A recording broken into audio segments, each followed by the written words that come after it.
استغفار کی اصل حقیقت نہیں معلوم. اسباب کے بارے میں بندہ اپنے نفس کے مغالطے اور دھوکے سے بہت ہوشیار رہے کہ وہ ہلاکت اور تباہی کا موجب ہے اور سبب ہے.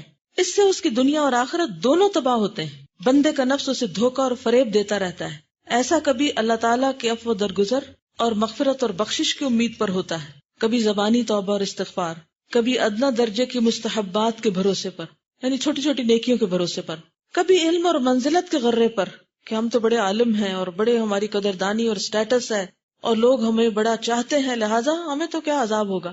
کبھی تقدیر کی آڑ لے کر، کبھی اپنے جیسے لوگوں کے اعمال و کردار کو دلیل بنا کر کہ اور لوگ بھی تو کرتے ہیں ایسا، کبھی ان لوگوں کی اقتداء کی بنا پر جو ریاست و امارت، جاہ و منزلت کے فتنے میں پڑھ کر دنیا کے عوض اپنا دین برباد کر چکے ہیں. اور بعض لوگ یہ خیال کرتے ہیں کہ ابھی جو چاہو کر لو، پھر استغفر اللہ کہہ کر معاف کرا لیں گے.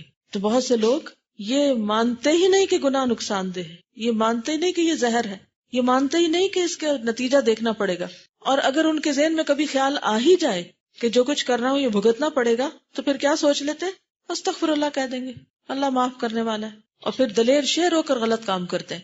ایک فقیہ ایک روز مجھ سے کہنے لگے کہ میں تو سارے کام کر گزرتا ہوں، اس کے بعد 100 مرتبہ سبحان اللہ و بحمدہ ہی پڑھ لیتا ہوں، سارے گناہ معاف ہو جاتے ہیں. انہوں نے استدلال یعنی دلیل میں یہ حدیث بیان کی، من قال فی یوم سبحان اللہ و بحمدہ 100 مرۃ حطت خطایاہ ولو کانت مثل زبد البحر. جو آدمی ایک دن میں 100 مرتبہ سبحان اللہ و بحمدہ ہی پڑھ لے گا، اس کے سارے گناہ معاف ہو جائیں گے، اگرچہ وہ دریا کی جھاگ کے برابر ہی کیوں نہ ہو. دلیل بھی ہے، بالکل مطمئن ہے، کیا فکر ہے، کیوں غلط کام چھوڑے.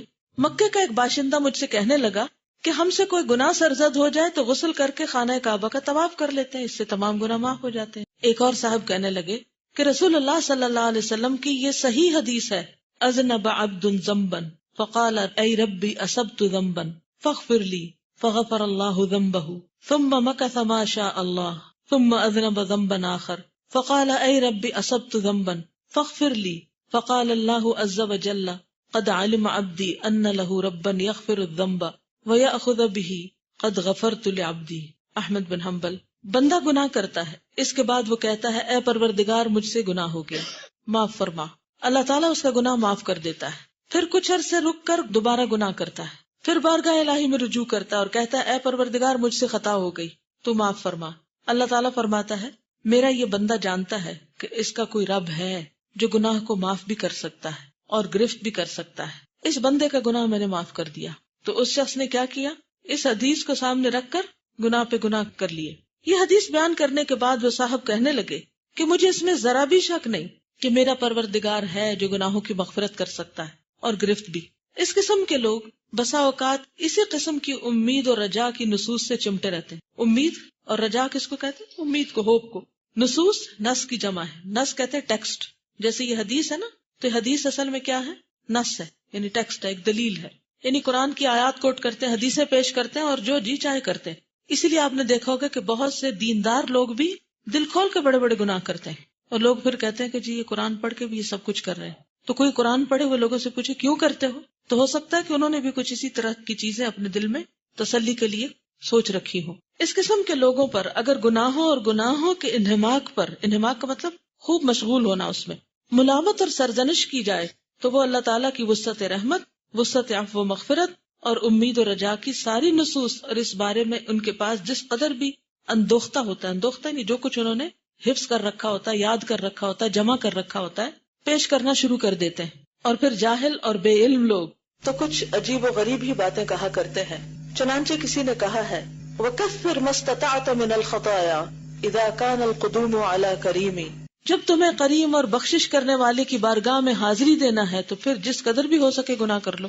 یعنی وہ علماء کا حال تھا اور یہ جہلاء کا حال ہے کہ جن کے پاس قرآن و سنت کی نصوص تو کوئی نہیں ہے، دلائل نہیں ہے، لیکن اس قسم کے انہم الا یظنون، وہم و گمان سے کام لیتے ہیں، امانی سے کام لیتے ہیں، خود ساختہ تعویلیں انہوں نے بنا رکھی ہیں.